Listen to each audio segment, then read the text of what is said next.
All right, we're just giving everybody a few moments to file in. Yep, settle in, get comfy. Grab your favorite drink. Yeah. Come in from the beautiful weather outside. Ooh, that's kind of mean. Or just watch us on your I was just gonna say, or they'll just catch us later. Yeah. Right, we have a few watchers now. Okay, we'll go ahead and start. Good afternoon, everyone. Thank you for tuning in to Reference Roundtable today. We are from the library's reference department, and this is our show where we discuss books and other related library topics. I am Sarah, and with me today is Jessie, Lacey, and Kelsey.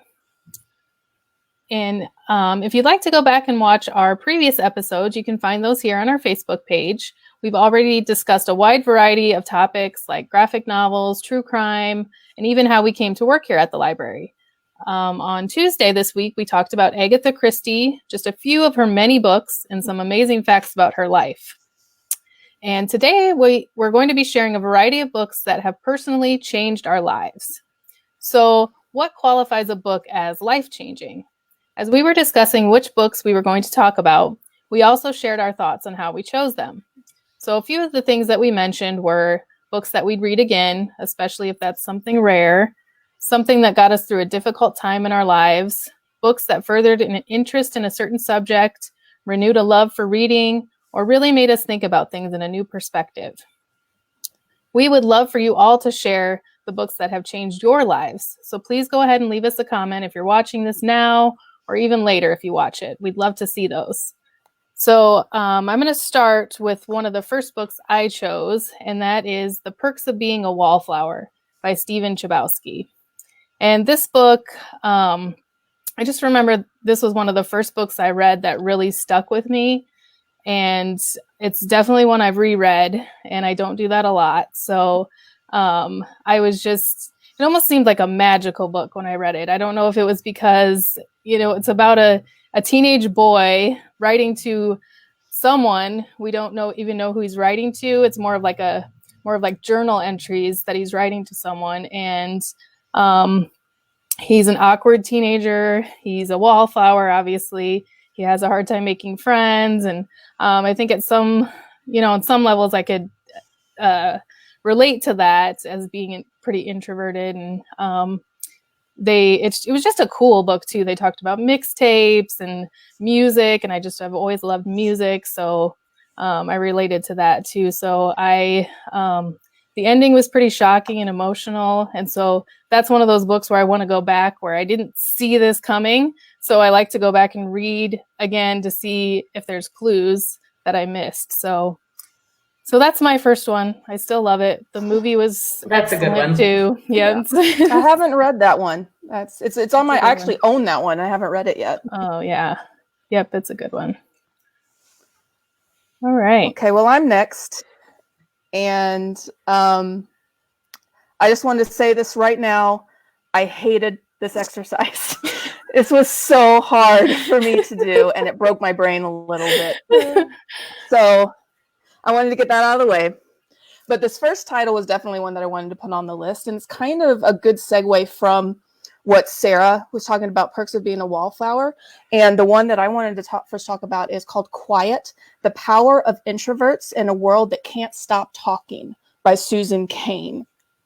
And basically, if the book had a tagline, it would be that there's zero correlation between being the best talker and having the best ideas. So when I read this book for the first time, I felt seen, like in a real way, because it talks about how society dramatically undervalues introverts and shows how much we lose as a community in doing so. I mean, at least 1/3 of the population that we know are introverts. And we are the ones that prefer listening to speaking. We are innovators, and we create, and we pretty much dislike self-promotion. But what Cain has done is that she has taken, she's charted the rise of the extrovert ideal throughout the 20th century And then she explores how it's come to permeate our culture. And she actually gives introverts a voice, and I felt very understood. And I felt very, like I said, seen, about valuing what an introvert can bring to society, and also valuing myself for not having extrovert tendencies. So it was pretty impactful for me. That's a deep one. Yeah. It sounds really good. Yeah. I was like, oh, wow. It is. It's definitely. Oh my gosh. Yes. I'm sorry. I'm bringing this one up because Claire, you know what's up. The Odd Thomas books. Oh, yeah. Those are great. Oh, there it is. One of my favorite characters ever penned.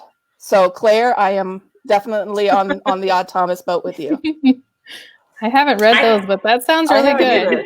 Yeah. I think we all need a sign that says that. In our I was going to kitchens. say, I can love do that it. Yes, sign. absolutely. I love it. I mean, it's been on my list, but like, I We'll didn't put know it if in he the was break talking room. about cake, and I'm like, well, I'm probably gonna have to read that now. Right? My thoughts exactly. Are you like my Yeah. spirit character? Who knows? Yeah. Odd Thomas That's is awesome. a beautiful, beautiful soul. Well, I'm just here to just make us take a 180. One of the first books that popped into my head was the ever classic Where the Sidewalk Ends by the great late Good choice. Shel Silverstein. I always loved poetry. I read it even to this day, all kinds, serious, funny, sad, happy, just everything I can kind of get my hands on. I love it. I've read it ever since then. I was young, but of course, when I was young, I liked the funny stuff that made me smile, that made me feel good. I'm sure you guys probably remember the name Jack Perletsky. You guys remember him? Mhm. Yep. Oh, yes. Be glad your nose is on your face. Your nose would be a source of dread. Were it attached to top your head, it soon would drive you to despair, forever tickled by your hair. I mean, how can you not read that and just not want to smile? These books, not only did they make me like laugh and smile, but they really taught me a lot. They're kids' poems. They're not, they're not full of 8-syllable words, but they teach you a lot. As crazy as that is to say, you really learn a lot through his poems. The shortest ones to the longest ones, they teach you joy, they teach you kindness, they teach you patience, they teach you to just kind of love life. One of my favorite ones in here is Sick. I cannot go to school today, said little Peggy Ann McKay. I have the measles and the mumps, a gash, a rash, and purple bumps. My mouth is wet, my throat is dry. I'm going blind in my right eye. I mean, what kid cannot read that and just not love it? Relate to that. Yeah. And he does drawings with all of his poems. I mean, look at that poor guy here.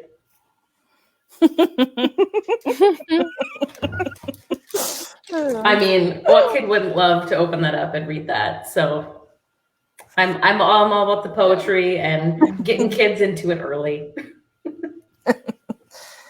Speaking of which, since we've had to become impromptu homeschoolers here, my one goal for my son was to learn one poem. I mean, however long it takes. And he chose one of the poems out of that book. It was about I forget what it's called, but there's a snail in his nose. So don't pick your nose or you'll get your finger bit off, that sort of thing. He thought it was the funniest thing in the entire book. So. And then there was a question for you, Jessie. Yes. It was, what was that? Yes, it was. Title? It's Quiet, The Power of Introverts in a World That Can't Stop Talking. And it's by Susan Cain, Cain. Yep. And Claire's on top of it. Yeah. And then I'm gonna flip us around again, because when we first started talking about this, my instant reaction was I have to talk about Nancy Drew. So I'm kind of cheating and I'm doing a series for my first one. But I couldn't pick a favorite.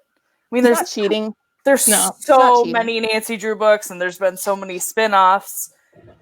But for me, Nancy Drew by Carolyn King was life-changing. You know, she's just this strong female character who uses her wits to, you know, solve these crimes, but yet, you know, she's a good friend, like, you know, she's a daughter. Like, I, you know, read her first, you know, like the original hardcover ones, you know, like as a kid, you know, so kind of, I mean, obviously I was younger than Nancy Drew was as a character, but just, I found so much to relate to there. But, you know, she's this cultural icon, you know, like she was originally envisioned as the female counterpart to the Hardy Boys, but, you know, since then she's this cultural icon, you know, and she really, like, those books really just fostered my love for puzzles of any kind. I mean, we all know I love a good jigsaw puzzle, but just, I love using my brain to be able to try to just, like, figure out, like, either how something works or to, like, you know, solve a mini mystery. I mean, not anything, like, super crazy life-changing, but, you know. But out of the original stories, I have a lot of, you know, the original hardcovers, but probably my 3 favorites, if I had to pick them, would be The Hidden Staircase, The Secret in the Old Attic, and The Clue of the Velvet Mask. And once I was finished with those, I was that kid that read every single one on the shelf at the public library. They had the good old paperbacks of the Nancy Drew Files, which was the first spin-off series that came out in the mid-'80s, where they're kind of, you know, just these like thin paperbacks that we had on like the spinners that you could spin around at the library. But they really like kind of emphasized the adventure and kind of the more like malice, and, you know, they kind of portrayed her a little older, so a little bit more like romance there, kind of more than the original. The kind of, you know, the books evolved with the times, but I took them and read them during every break that I got on my summer jobs, you know, working at the ice cream shop. So I think I read practically all 124 of them. You know, I was that teen that I was like, this is going to be my mission. I'm going to read them all. So they're just kind of that like nostalgic favorite that like now would be interesting to go back and reread them to see if I'd still have the same feeling about them. But they change, you know, I just love it. I just love Nancy Drew. I can't not. Confession time. I've never read a Nancy Drew novel. I've never read one. No, That's okay. I haven't either. Yeah, no, it's totally fine. My grandma bought me a lot of those growing up, so I definitely. Oh, that's sweet. But I like to, as soon as I said it, you guys were just. We have a couple. Yeah, my mom loved Nancy. Yeah, no, I was like, oh, that makes Speaking sense. of my mom, she asked us. Yeah, I was about to say, I'm going to bring her into the conversation. So, is it okay to like Dr. Seuss as well, coming from a preschool teacher? Everyone loves always. Yeah. Yeah. Yeah. My favorite Dr. Absolutely. Seuss was Pocket in My Wallet, I think was. Yeah. That's a good one. Oh, that was a cute one. Yeah. I loved that one. Also, your mom as well. Yay! Loves Nancy Drew and the Hardy Boys. Yep. You better watch out, Sarah. Maybe that for your birthday, she's gonna get you some Nancy Drews. I don't know. I think she tried. It was one of those things like, if my mom liked Nancy Drew, I better find something else to like. Yeah. Well, your mom and I can share books then. There you go. Okay, taking it in a Claire completely... also mentioned again that Claire mentioned that she's a note taker. Every episode, I'm over here making notes, so I'm right there with you. Yeah, awesome. Okay, so I'm gonna take it in another direction again. So, the second book I'm going to talk about is The Secret, and it's by Rhonda Byrne. And I kind of have a story about this one because I heard about this book and it was a huge Oprah craze and everything. And usually those books I'm like, nope. And I don't even try it because too much hype is usually a disappointment. So fast forward, and time in my life when I was traveling and going to a lot of concerts with my cousin Nikki and some of our other friends. We went to a concert in St. Louis, and the opener was a hip hop artist named Mod Sun. And we kind of judged him at first, but then we started to really like him.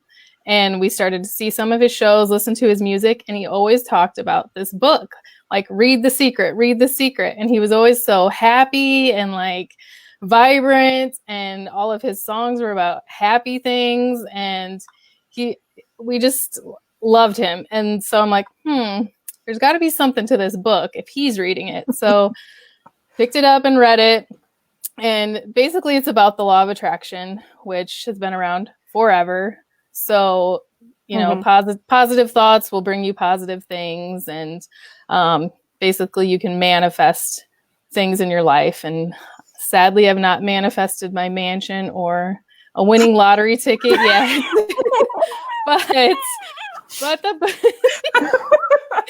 I like to read this book like once a year, once every couple of years or so, just because it does put me in a positive mindset. I mean, it's so obvious once you read it and it clicks with you that, man, if I just keep having negative thoughts all day long, yeah, I'm going to feel bad and down all day. And if I'm being optimistic and thinking positive, then I'm going to feel better all day. And Maud's son he's getting up. I mean, he's not super famous anymore, but he's made his way to Los Angeles and has had some songs with famous people. I don't know how I know this, but I do. But Chris Pratt talks about that book a lot too. Oh yeah, and he's some people know who he is. Yeah, you know. So yeah, I can't say I ascribe to everything, but I do enjoy reading it because it puts me in a good mindset. I'll say that. Cool. Yeah. Sure. Yeah. Okay, so my next one, yes, it does. Adam, it sounds like stoicism was his comment. One of my all-time faves is Marcus Aurelius's Meditations. Here we go again. Richard Armitage narrates Meditations by Marcus Aurelius, and I have that on my Audible subscription. I think you'd really like Meditations, Sarah. I think you'd. Oh, I think that'd be right up your alley. Yeah, I do. It sounds like it. I do too. Yeah. Okay, so my next one is, honestly, it's really cliche.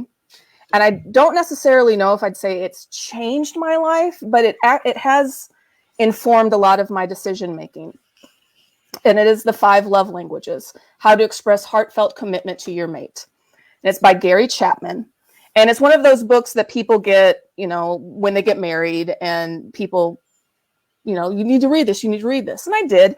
And again, I wouldn't say it changed my life, but there are definitely times where I have to stop and say, okay, I need to apply this from this book. And basically what it is that through his work in counseling, the author Chapman has discerned 5 love languages, which are like the way somebody both gives and receives love, like words of affirmation, I love you, physical touch, kissing or holding hands, receiving gifts, quality time together, and then there's acts of service.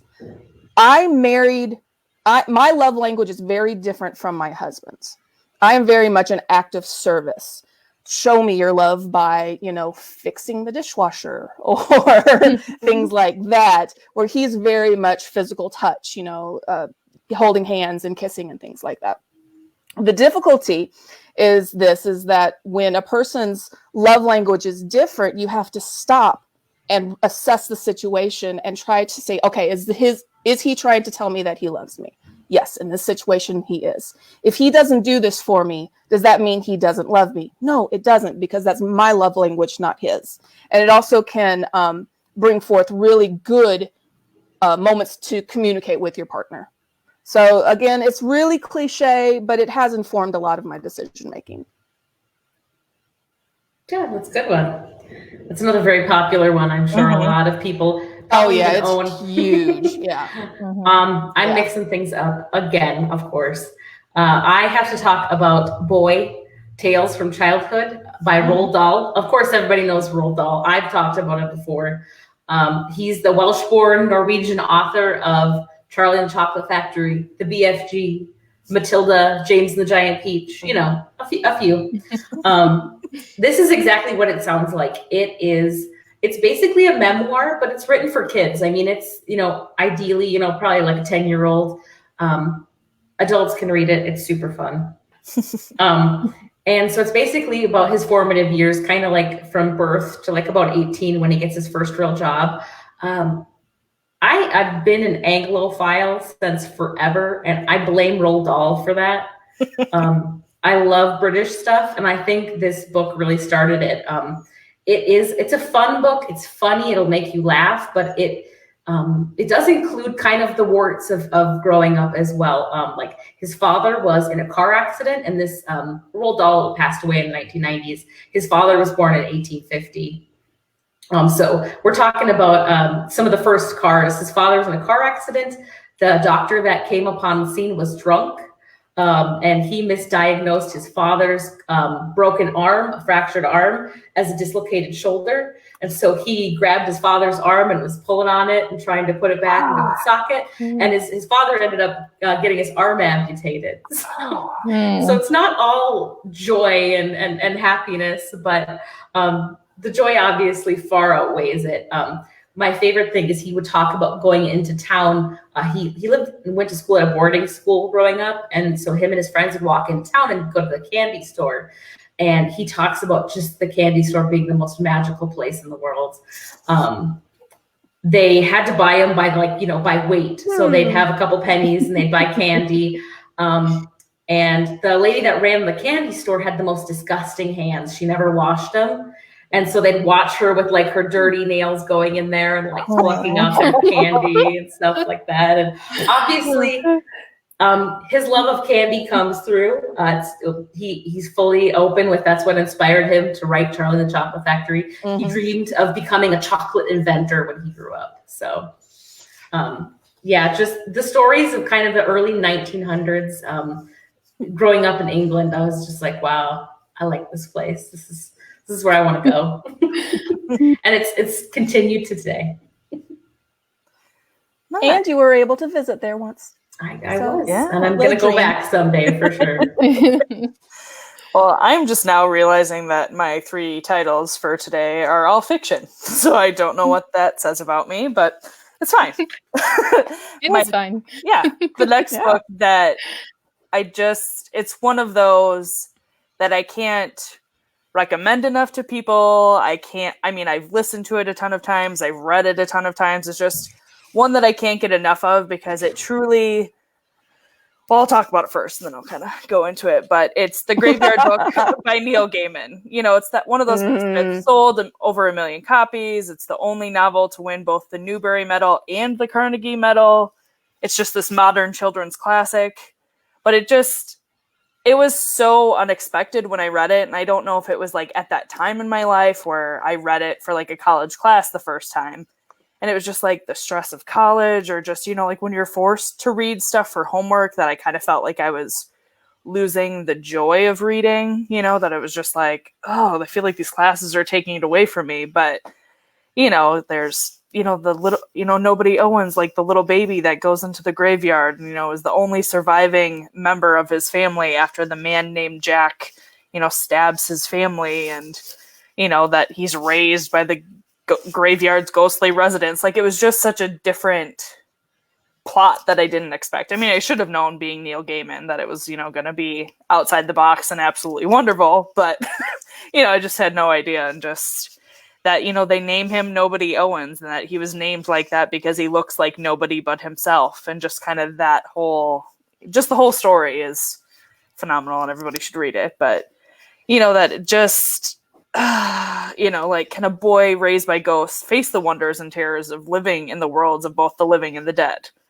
I still don't know how, Neil Gaiman made it both darkly humorous, but super emotional and moving at the same time. And, being a middle-aged reader's book too, that I was just like, what? Like, what am I reading? Like this is for kids. Yeah. Like, what am I reading? This is great. But it just really reminded me like the power and magic that can be found in a great children's story. And just kind of reminded me like, okay, reading is such this powerful thing and you love it. Like, even though you have to do these other, readings, like you can still go and enjoy a book and it's okay. And it's great. And it's a great escape. So The Graveyard Book. I read that one in one sitting. Yeah. I read that one on my mom's couch. I vividly remember reading it. Yeah. I finished it in one sitting. I know I went all over the place with that, but I was like, because I had like a page of notes of like, oh my God, there's so many things I want to say about it. But I'm like, okay, I can't talk for 15 minutes about my love for the Graveyard Book. Well, I believe it's loosely based off the Jungle Book. Yep. So it's kind of taking that story. Ah, and that makes yeah. a lot of sense. Yeah. Mhm. Yeah, kind of take some cues from that for sure. Right. Cool. Okay, I got another switching things up again. My last one is Love Warrior by Glennon Doyle, and I actually just read her most recent book, Untamed, and so it kind of reminded me how much I loved Love Warrior, and it's just she just has this way about being so honest and raw and open that it's like she's giving you permission to be vulnerable, and that it's okay to be yourself and have pain and not be perfect and tell people about that pain. And it's really like a survivor story.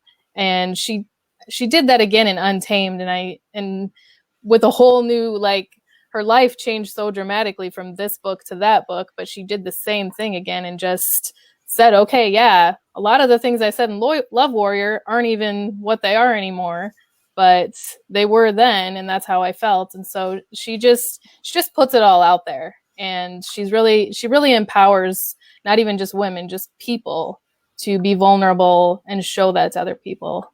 And I just really loved it. So That's great. Sounds like a Anne good has a one. lovely Mhm. little story and compliment here. One of my many reasons that I love the library is that when we moved to Arizona in the summer before I began 5th grade, my mom found the little library in Scottsdale, and reading Nancy Drew, the Hardy Boys, Sue Barton, Student Nurse, etc. saved my life. And then she says, eager to see you in person. You've got the best laughs in town. That is so sweet. Aw. Thank you Thanks, very Anne. much, Anne. Oh, thank you, Anne. Okay, guys, I'm calling an audible.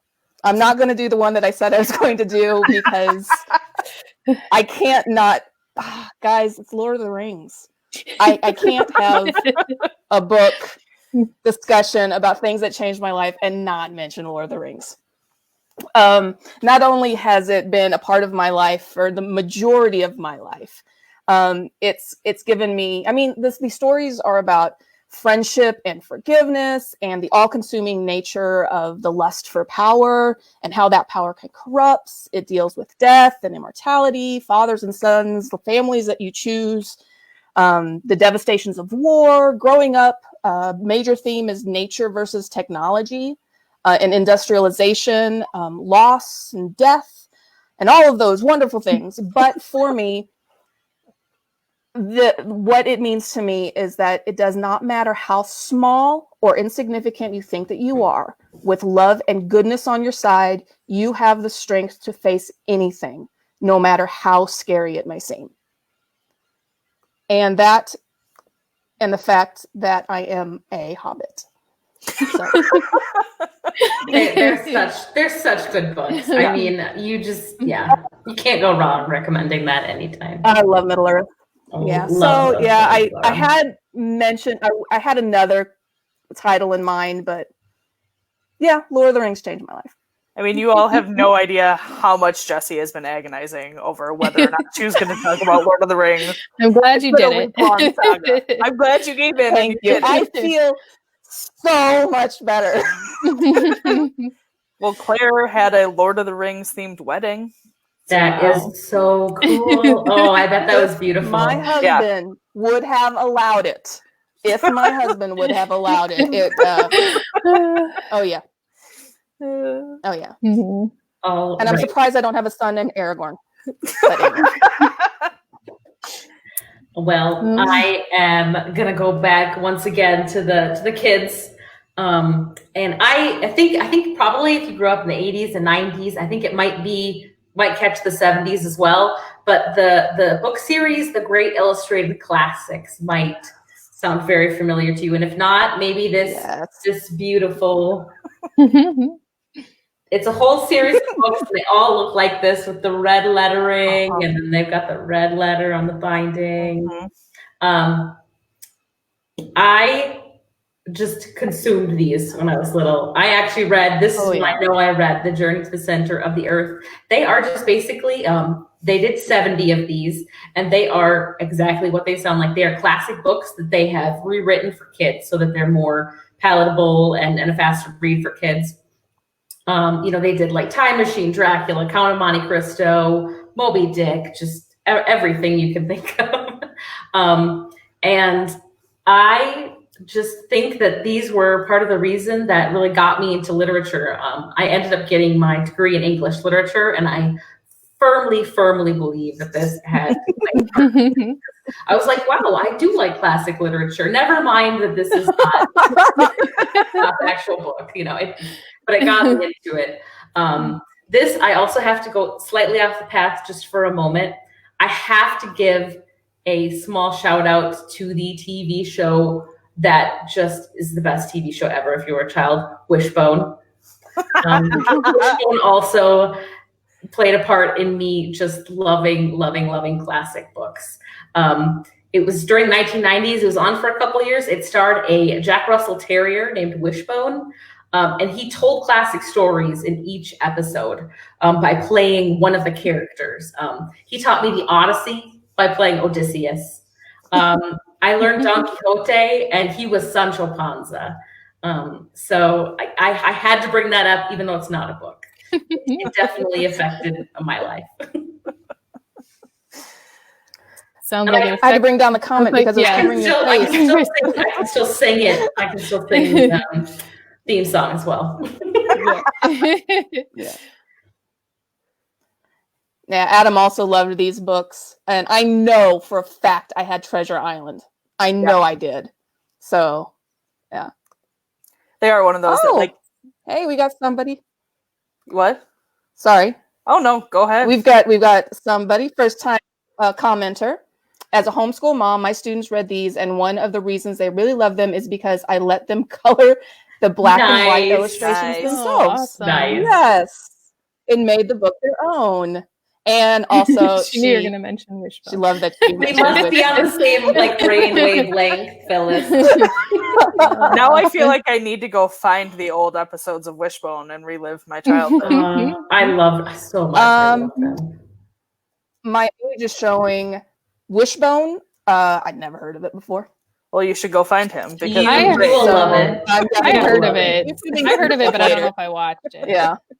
It's on PBS, so you can't go wrong. Good PBS stuff. Right.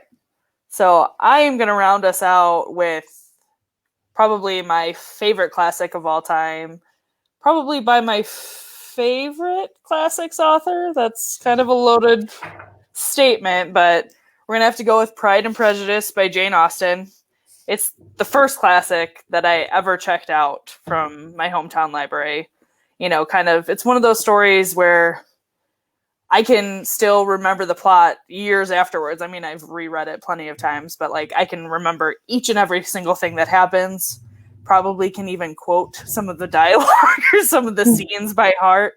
Everybody I think just has, one or two of those stories that are just like, it sticks with you. It just is something you remember, but I loved how witty and spirited Elizabeth Bennet was, especially, for during the time that the book is set. You can't help but be charmed by her. And don't get me started on Mr. Darcy. I had a crush on him for years. I was, even though he, totally. I'm sure you're the only person in history, I think so, who's ever had a crush on Mr. Darcy. Yeah. So he hasn't, definitely alone there for a ton of other movies and books or anything like that. Right. Totally. But I mean, pretty much it probably is, arguably Austen's most popular novel. But it just. Her genius just shines through, and in my opinion, it's one of the best romances of all time because it doesn't just follow this nice, neat path. I mean, it does, still have the whole fairy tale ending, but it really shows how foolishly we can get wrapped up in just judging people by first impressions. And I thought, reading that, I didn't expect it, and it was a very refreshing thing to read for the first time. Of course, that then led me to devouring Jane Austen's other writing, like Persuasion, Sense and Sensibility, Emma, and all the rest. Mansfield Park, Northanger Abbey, I could go on.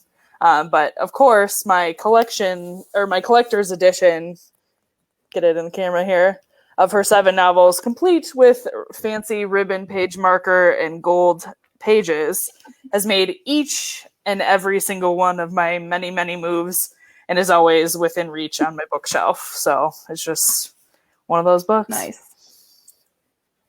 I could talk Jane Austen all day. So, yeah. I'm right there with you. I could definitely talk Jane Austen. But I won't, because that's not what this one's about. Yeah. Another episode. Yes, and we need to wrap up because we're going a little over, but when you talk about life-changing things, it gets a little heavy. So well, and everyone that's in the comments section has great stuff to say. Yes, too, great stuff. So loved it. Yes. Loved it. So thank you everyone for joining us again today. As always, please keep sharing your thoughts or comments. You can always also send us a message here on Facebook. We have an email too that if you need to email us, it's questions@siouxcitylibrary.org. And then be sure to come back next Tuesday. We're going to be talking about character-driven books. So that should be a fun one too. So until then, keep reading, Sioux City.